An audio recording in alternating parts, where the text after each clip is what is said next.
Welcome, everybody. We are live, and I am joined by my co-host, Austin, and also 8-time world championship winning boxing head coach, former 2-time cruiserweight title challenger in the boxing world, and former kickboxing world champion, not to mention MMA coach to the stars, including Francis Ngannou. We are joined by Dewey Cooper, and boy, am I excited to talk to this man today. Yeah, definitely excited to have Dewey here in our virtual studio here today. We're going to talk Francis Ngannou, boxing, and a bunch of other fun stuff.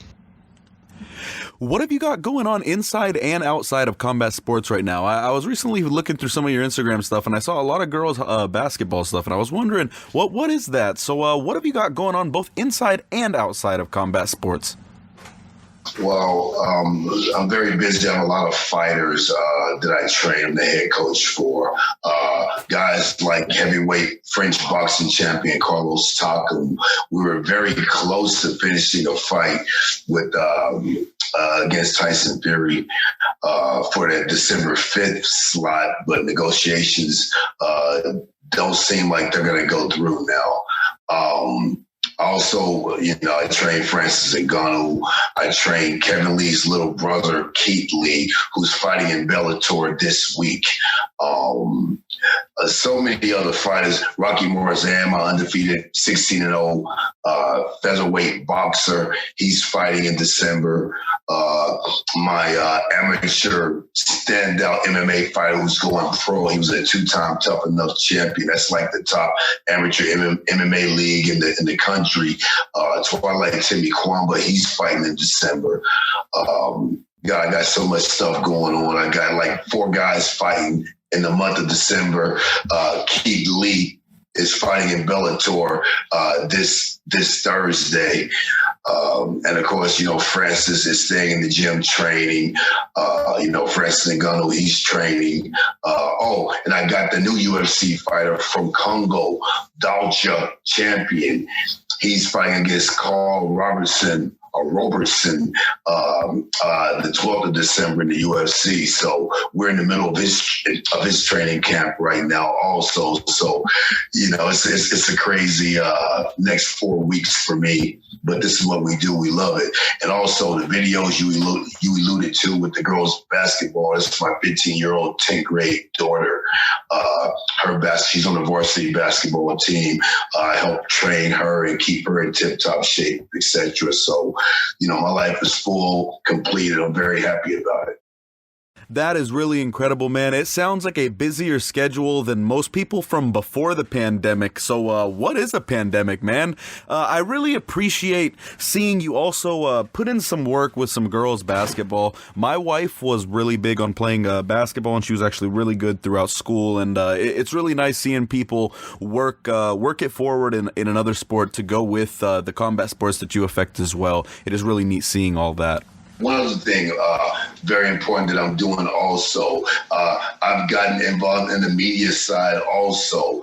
There's a new social media platform called ZOO, TSU. It stands for the Social Universe. ZOO, TSU, Social Universe. It's a social media platform just like Instagram or Facebook or whatever, except it has all those things that those social media platforms have, but it also has an 8-hour live TV segment instilled in the social media. And I have an hour program called Fight Night Talk with Dewey Cooper every Friday, 2 p.m. Eastern, 2 p.m. Pacific, 5 p.m. Eastern on that new social media platform. If you guys don't know about it, it's a social media platform that actually splits the proceeds they make off of your posts with you. Instagram, Facebook, you post something to gain followers or whatever, those companies make all the money. While ZOO, the Social Universe, are going to split the proceeds that each post you make. So whether you're famous like Mayweather Jr. with 20 million followers or just a regular guy with 1,000 people following your stuff, if you post something, it generates revenue. they split the proceeds half with you. So it's going to be the wave of the future. It's going to be open to the public in January. You can sign up right now. Check it out, guys. You won't be sorry you did, because it's going to change the game in social media. And anyway, I have a show on there every Friday. And we talk about all the details of fighting. I make my fight predictions. This was week number 7 that just passed 2 days ago, last Friday. And I'm 7-0 on my predictions. I predicted Lomachenko would lose to Teofimo Lopez. Yesterday, I predicted Bud Crawford would knock out Kell Brook. I predicted Uriah Faber would beat Anderson Silva. I'm 7-0 on my predictions. I haven't missed one yet. So anyway, that's what I got going on.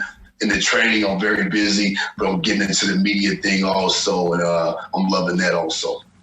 Man, I love the energy. You can see constant energy. And for those who do not know, it is currently 9 a.m. on a Sunday that we're recording this, and you are seeing this man pumped to these levels. It is crazy, the level of work ethic and the energy that this man has.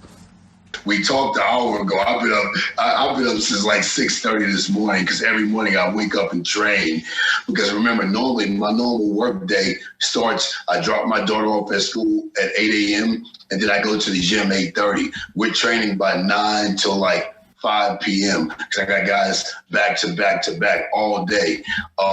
If you go to my Instagram page, you'll see that type of training we do all day. I'm going at it. So the only time I can get my workout in is early. So I wake up early, get my 3-mile run in, 5-mile run, whatever it is. Do a little training in my garage that I call the Cobra Chamber, and then I get my day started. Because after 5 p.m., I got to take my daughter to AAU, take her to strength and conditioning, take her here, take her there.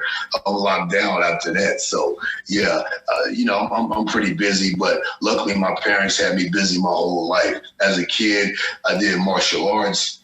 Of course, I went to school. I played every sport, football during football season, basketball during basketball season, and I ran track, after that. So my whole life, literally since I've been about, I'd say 9 years old, I've been busy all day, every day. So it's just a normal way of living for me.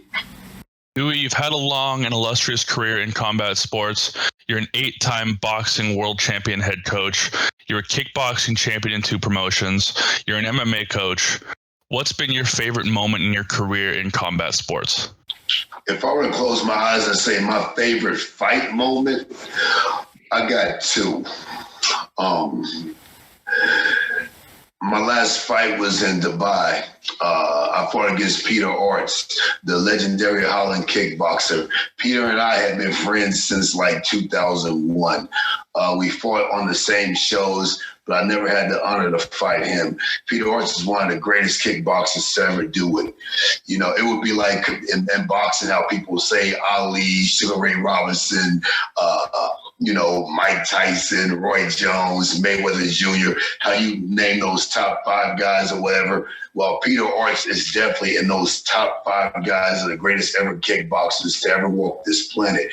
And I fought him in Dubai. So that was one of my great moments. I'll never forget the promoter. By the way, the name of the company that I fought for against Peter Orts was called the GFC, Global Fighting Championships. And I'll never forget the press conference. I fly into Dubai for the first time. By the way, he took very good care of us. It was such a memorable trip. Anyway, we're at the press conference, and Prince Amir, the promoter, who's now a friend of mine, disrespected the hell out of me. We're sitting there, all the sheiks are there, and everyone's all professional in their traditional garb. He gets on the mic and he says something that rang a chord in me and pissed me off so bad. He announced all the fighters. Badahari was there. He fought on the show. Stepan Leko, all these guys. But anyway, Peter Orts and I were the main event. And at the press conference, he goes, we have the American legendary kickboxer and boxer Dewey Cooper. And we have one of the greatest kickboxers, the Dutch lumberjack, Peter Orts, yada, yada. And we look forward to seeing him let his traditional right hand kick knockout, in a few days against Dewey Cooper. What promoter says that? In the intro to the fight, he said I was going to get knocked out by Peter Arch with a head kick. And I never forgot that. So as he's saying that, I grabbed the mic and, man, I got to find the video and post it. You guys are going to laugh your ass off. I interrupted him and said, hold on, what? Wait, I'm here. You got a crystal ball that I don't know about? Are you seeing the future right now? If I can find that, I'm going to insert it right here. That seems like something I want to hear, man. I'll never forget that. I said, I've been in your beautiful country, the most fabulous city in the whole world for 4 days, and I haven't seen anything. I've been training. I said, I'm not here to be a tourist. I'm not here to be some guy that's going to get knocked out in one round with a head kick. I'm here to fucking win, and that's what I'm going to do. And then after that, he was like, sorry. Also, with Dewey's hands be the difference. He switched it up, but I'll never forget that moment. That was the first time anyone had ever said I was going to lose before the fight. And I didn't lose that fight. I won that fight, but it was declared a draw. You guys got to see that fight. I'm going to go back and look at it now. That sounds like something that I actually wouldn't mind spending some time looking at. That sounds like a... Yeah, but it was a great fight. And I love Peter, so it's just an honor been in the ring with him. Remember, it was no issue between Peter and I, but I'll never forget the promoter saying something like that at the press conference 2 days before the fight. So that always stayed in my mind. So with the question you asked me, I had to bring that up. But my second most memorable moment, and they're about the same, the fight with Peter Orson, this second memory I'm going to tell you about was the K1 tournament. I'm sure you guys remember the K1 tournament. They have 8 guys fight against each other one night, 3 fights in one night to win. And in 2004, with Muhammad Ali and Mike Tyson sitting ringside, I was in the tournament and I fought in the finals against the great Canadian kickboxer Michael McDonald. I'll never forget that night because I came in undersized. My first fight, I beat Nobu Hawashi, a big 6'5", 250-pound Japanese kickboxing champion. In my second fight, I fought a 290-pound Samoan power puncher named Mighty Mo. And Mighty Mo hits harder than anyone in the world. Mighty Mo hits you and knocks everyone out that he hits. And I fought him in the semifinals and beat him.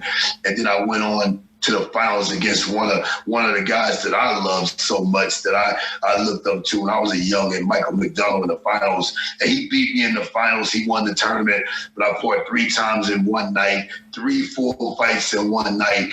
And that's something I'll never forget, Max. It was crazy going through those fights, going through the injuries and re-salving up for the next fight. It was something I'll never forget and one of the toughest things I've ever done. But I know what it feels like to fight 3 professional fights in one night. I did that in 2004 at the Bellagio Hotel in Las Vegas against Michael McDonald in the finals. And that's one fight you guys got to look up online too. Dewey Cooper versus Michael McDonald, man. It was a good fight. He got the call, but I met Muhammad Ali. And of course I know Mike Tyson also. So yeah, those are my 2 greatest memories, man. You mentioned Mighty Mo, but Francis himself, he hits pretty hard. Where do you think he stacks up in terms of power with Mighty Mo and other guys that you've stepped into the ring with in your kickboxing career? Man, let me tell you something. I got hit by Mighty Mo. I say he's the hardest puncher. And Mighty Mo has crazy, crazy power. But Francis Ngannou has colossal power. It's just a whole nother level to Francis's power.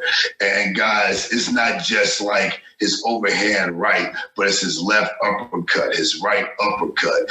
I mean, his left hook. He has power.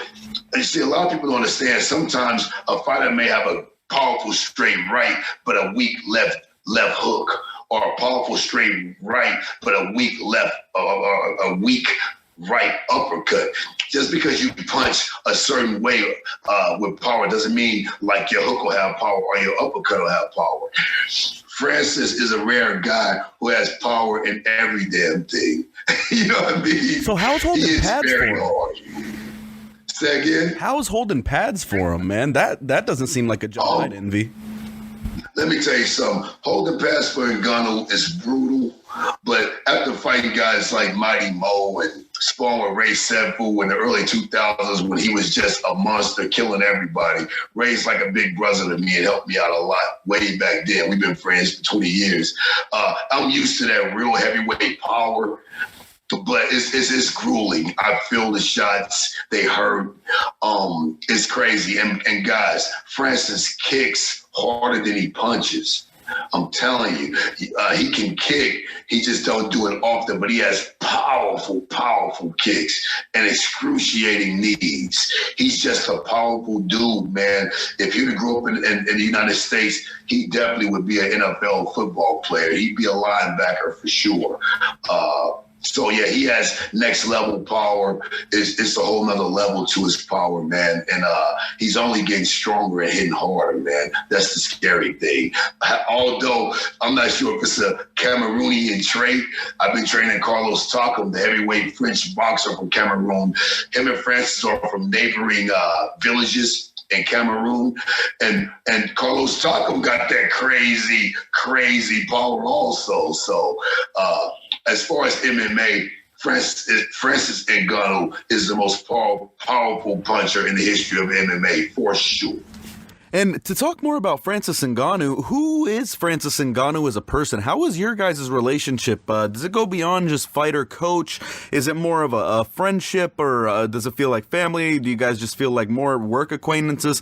What are the ins and outs of your guys' relationship? How do you guys get along? Well, my 46th birthday just passed on November 10th, and if you follow Francis Happy belated, brother. Happy belated. Yeah. Thank you. He did a nice post, and his post basically encapsulated our relationship.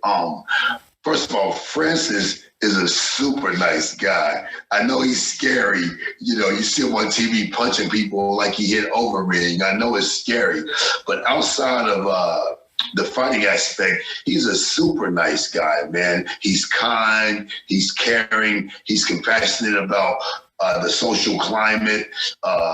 He wants people to be treated fairly and see the right thing. He's totally against all the injustices that goes on all over the world. So he's an interesting guy, man.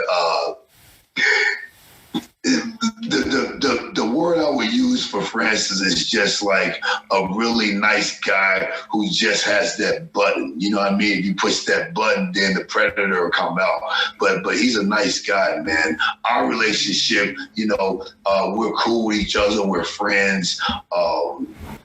You know, he know if he needs anything from me, he can call me anytime, and we just have a good friendship bond, as well as the fighter coach relationship. So our relationship is good, and Francis is honestly a great guy. I'm not just saying that for the camera.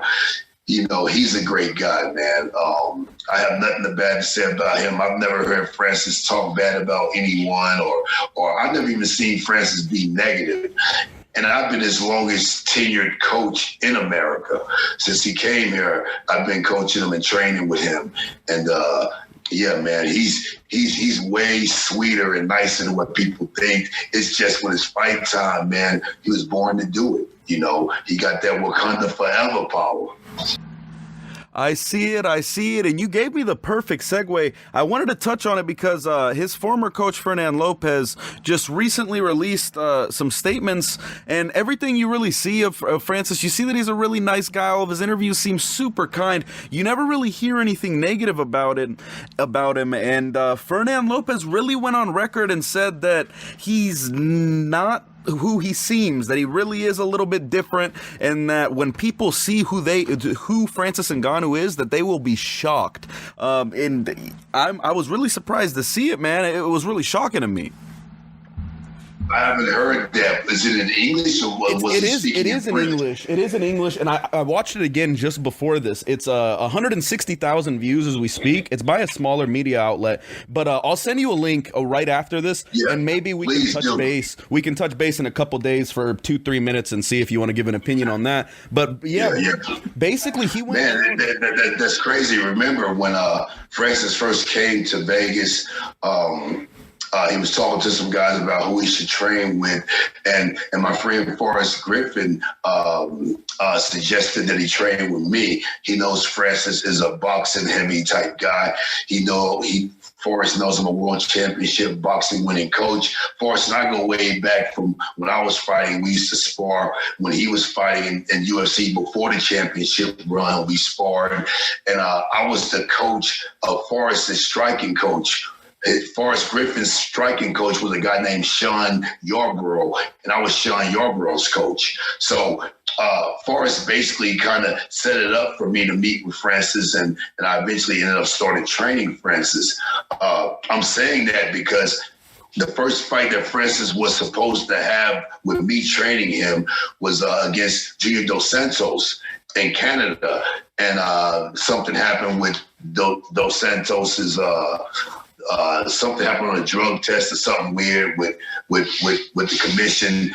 He ended up not fighting. So then we kept training, and he eventually got the Overeem fight, and the world seen what happened with that fight.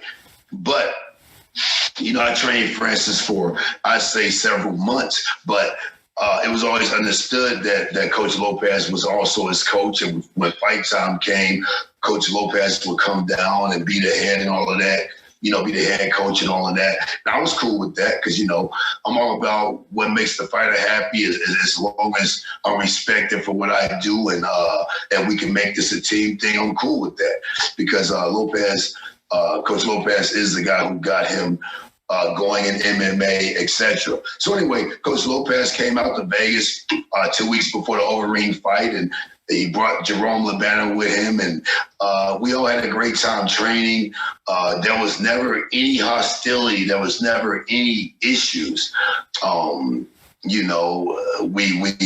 flew to wherever the hell it was, Francis fought Overeem. I think it was like Minneapolis, Minnesota, or somewhere. But anyway, I was with those guys for several weeks, and everything was great, man. I can't comment on what happened in their relationship. I can say when I was around, it was always good. I've never seen any issues. And Coach Lopez, he's a hell of a coach in France. He's one of the pioneers of the MMA scene in France. So I have nothing malicious to say about him. I'm really shocked by you telling me this. Well, even hearing you right now, man, it's a little shocking because in the video he actually goes through and basically says Ngannou never lost with me other than in France one time, and he didn't start losing until he left and he joined up with them. And now hearing that you guys were actually working together at some points, I'm actually really excited to get this link over to you. I think you would do yourself a service by listening. Yeah. Man, I like to hear that because he was saying you're the reason. At some points he was saying your camp is the reason he has all his losses, and I'm sitting there and I'm like, at some points he makes it sound like he was coaching Francis for the Stipe fight. Some points it sounds like you were, and at this point I got to go watch the fight to even remember because it just kind of seems like he's constantly bringing something up, trying to dog you and Francis's name. I really am happy to have been able to touch on that. I'm really disappointed to hear that. And by the way, I'm a real dude. I'm not some punk who's trying to say political shit. If he said that, Coach Lopez, you're fucking wrong about that, brother. Straight up. I respect you, but man, you've been in the game long enough to know sometimes you win some, sometimes you lose some. I just can't believe he would say that. I'm shocked, but all I can say is, as a coach, I do the best I can to prepare a fighter as best I can. Are we 100% or 100 percentile of winning? No coach is. Just like there's only two undefeated fighters right now that are fighting real fights, and that's Floyd Mayweather Jr. and Khabib. So everyone else, no matter how great they are, you're going to catch a loss here and there. Fucking Muhammad Ali lost. Everybody lost. Sugar Ray Robinson lost. I mean, GSP, Anderson Silva, Fedor, Chuck Liddell, who the hell you want to name? So a loss doesn't mean anything. And I would refute what Coach Lopez is saying, because we just lose sometimes. It's okay. The whole goal about fighting is, when you finish, to try to accumulate as much money as you can, accumulate as much wins as you can. And at the end of the day, look back on your career and say, I did my very best. And only the fighter can answer that question. That's all I can say. I mean, hey, I don't see why the bitterness is here. He maybe it wasn't because of Francis, and I think he's a very good coach, because MMA Factory is a great team. But yeah, I think he's a great coach too. I understand it. Like I said, as far as his training, I respect what he does. I seen him train. He's seen me train. I mean, you can look at the videos and see. I know what I'm doing too. Remember, I don't want to get into this he say, she say, but at the end of the day, sometimes we win, sometimes we lose. To say he lost because of us, I don't know. Remember, the only fight that Francis lost that I was involved in was the Stipe fight, just like he was involved in that fight. The fight against my brother from Houston, the big heavyweight, Derek Lewis. Remember, guys, in the fight against Derek Lewis, I didn't train Francis for that camp. I happened to leave for the UK with Big Country. He was going to fight Mirko Krokop in London, and Mirko ended up pulling out of that fight. I was in the UK when Francis started that camp, and since I was there for a week, Francis decided to train at Syndicate with John Woods for that entire camp. So I wasn't in that camp. Francis went to John Woods for that camp. If you watch that fight, I wasn't in the corner or anything, because I didn't train Francis for that camp.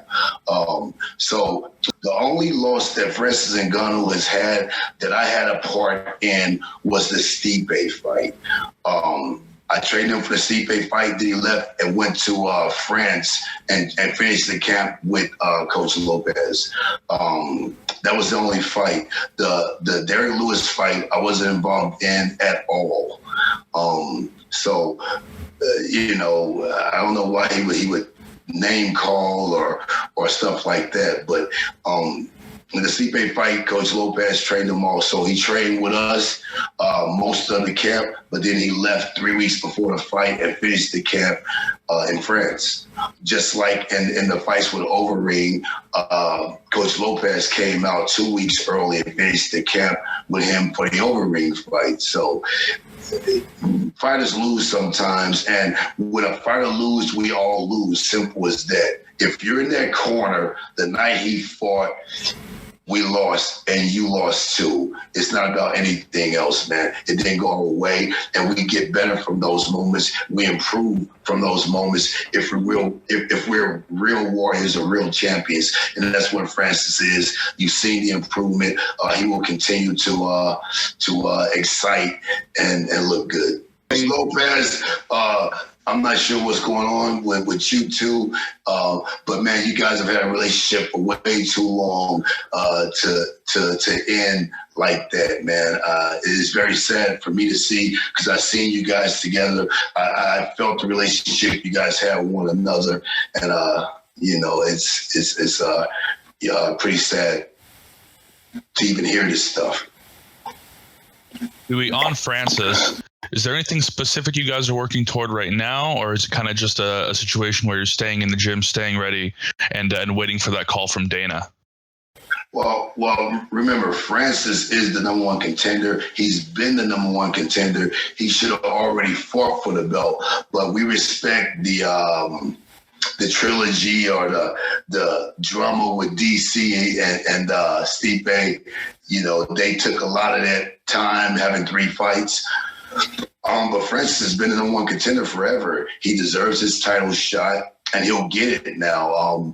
We're looking at, unless something goes weird with the way the UFC and the negotiations go, March.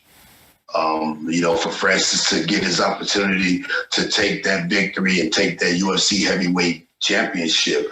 And I feel that will happen. I saw an article saying you failed to be a football player, and I wanted to touch on that because that's not how I see it at all. I do really like that mindset, and I love that approach, though. And I wanted to ask, if you had to pick between being a fighter and being a coach, which do you enjoy more? Which do you prefer doing more?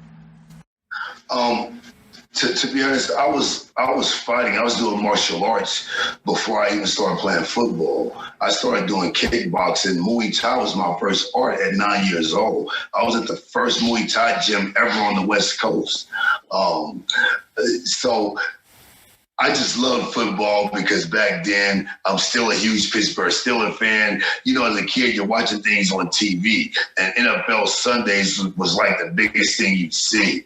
My hero at the time was a guy named Lynn Swan. He was a wide receiver, same position I played. So even though I was influenced by TV and what was popular and what, the 50,000 seat arenas of screaming people, so maybe I thought football was my thing. It was something I was born to do. But when I think about it in retrospect, I was doing martial arts before football. I just liked football because it was more exciting, catching touchdown passes and going head to head with the pads on. But man, I had my first amateur kickboxing smoker at 10 years old. That was before I caught my first touchdown pass. So even though I love football, I was meant to be a fighter. I love fighting, man. I love fighting more than anything in this world except for my daughter and my lady. You know what I mean? I love fighting, man. And I really think fighting is something that I was born to do spiritually and soulfully. And, everything else is secondary to that. I love coaching too, but I love fighting more than anything in this world. Fighting would be 1, coaching would be 1A. You know what I mean? I love coaching too. If I'm not in there doing it, then the next best thing is to coach it because you're in the gym sweating every day, getting hit. Sometimes I spar with the guys. We train very intense. So it's the next best thing in the world. And there wouldn't be anything else I'd rather be doing, man. I could be a billionaire right now. I would still be coaching guys and still being heavily involved in fighting until the day I die. I'll be an old man one day if I'm lucky to live that long. I'll still be at the fights. I'll still be at the gyms, man. Fighting is more than a passion for me. It's a true lifestyle. Love to hear it, man. That's great stuff. Dewey, as someone who's spent a lot of time both in mixed martial arts and in boxing, where would you say public perception is trending toward these two sports? Obviously, it seems like the younger crowd is leaning more toward being mixed martial arts fans. Where is boxing going, do you think, internationally and within the United States? Man, it's pretty crazy you say that. Boxing has a 100-year start. Imagine if you had a 100-year start on me, man. I wouldn't catch you in a lifetime. I'd never catch you. But MMA is gaining really fast. I think with the youth, MMA for sure. With the youth, MMA for sure is already more popular than boxing. Already. However, in a worldly international scope of things, and I've been all over the world. I've been everywhere, except for the one place where I need to be, Africa. Damn it! How have you gone everywhere except there? I mean, I will bring up there with your means. Not to switch the subject, but that's a goddamn shame. I'm going to Africa soon because I'm African, damn it. I'm just born in America, but different story. Back to the topic. I think the last step MMA needs to do, mixed martial arts needs to do, is two things. This is gonna spark a little controversy. First, the first thing is become an Olympic sport. Once it becomes an Olympic sport, it's all over the world, and it just makes it seem more professional or more accepted all over the world, you know what I mean? Being an Olympic gold medalist means something. So they definitely need to get MMA in as an Olympic sport. You got Taekwondo, you got wrestling, you got judo, you got boxing for sure. Why not MMA? If they do that, I think they'll definitely take over boxing. But the second thing they must do, and this is very important. There's a discussion everyone has, and you're going to love this content, by the way. People always have this discussion when you're debating boxing versus MMA, which is better, which is popular. Everyone always says, well, in boxing, it's too many politics. The best never fight the best. It's all about business, right? You guys all heard that sentiment, Definitely. right? That's even with me part of the reason I don't follow it on a broader level. Okay, but here it is. I'm going to really blow your mind with this. I'm heavily involved in both. I love boxing, man. But think about this. Last night, Terrence Crawford just knocked out Kell Brook, right? Yes, sir. And everyone's saying, oh, Earl Spence don't want to fight Bud Crawford. These two great fighters in the prime of their careers, both undefeated, won't fight each other due to politics and promotions and all of this, right? That's the whole sentiment, though. Boxing, the top never fight the top until 5, 6, 10 years later when they're old. Everyone's afraid they get a loss. All the things you hear about boxing. But in MMA, no, the best fight the best all the time. Dana White puts on great fights, and you know what people say. I think you say the same thing, right? Also, when we speak of that, I hate that people act like the UFC is always the best fighting the best. And Ngannou's been on the show. Okay. So hold on. So you're basically on my point, guys. MMA is doing the same thing, and this is the only problem I see with MMA. Remember.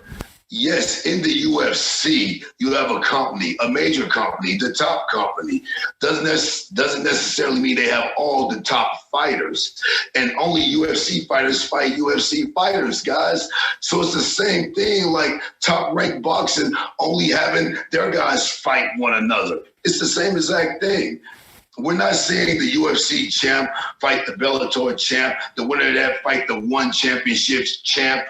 We're not seeing those things. So and that would be a real danger because some of these guys in one, and even like Mousasi and Bellator, could be a real freaking problem for whoever they fight. Yeah.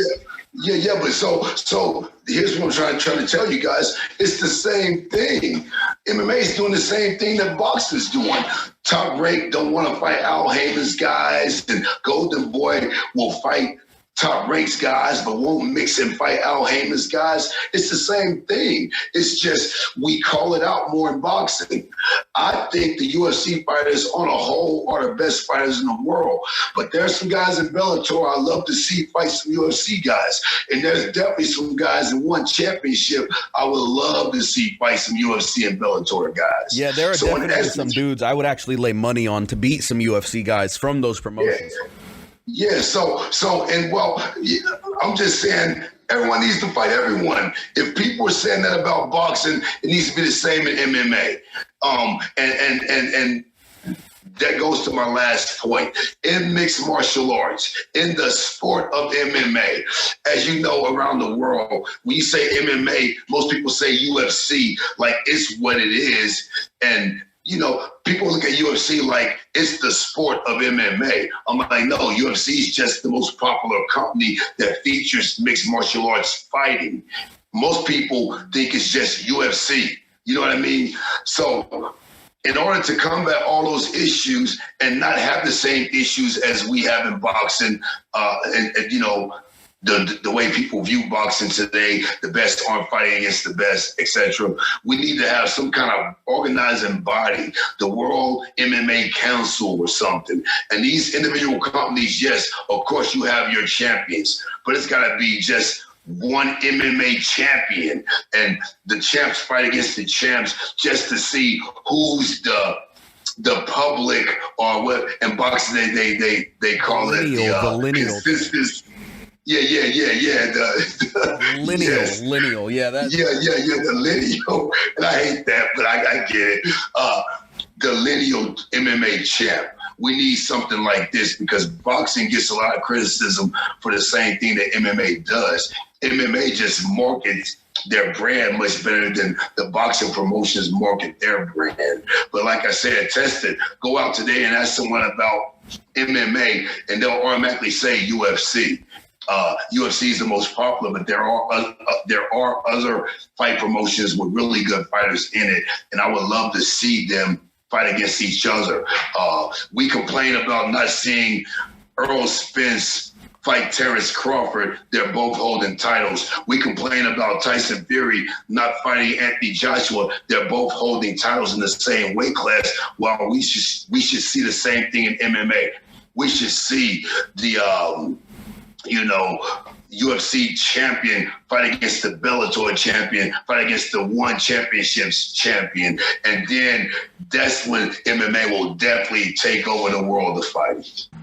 We have gone overtime. I think we've got to end our time with Dewey here. But Dewey, I just want to say that you've been a great guest, man. You have you've really kept the conversation going, and I wish we could keep you for even longer. I'm sure we'll get to talk again at a later date. So you go ahead and let the fans know, man, where can they find you? And you can sign us off. I really appreciate you being here with us.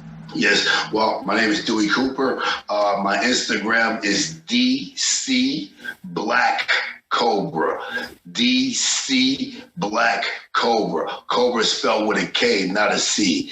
BLACK KOBRA. DC Black Cobra. And like I said, check out Zoo, guys.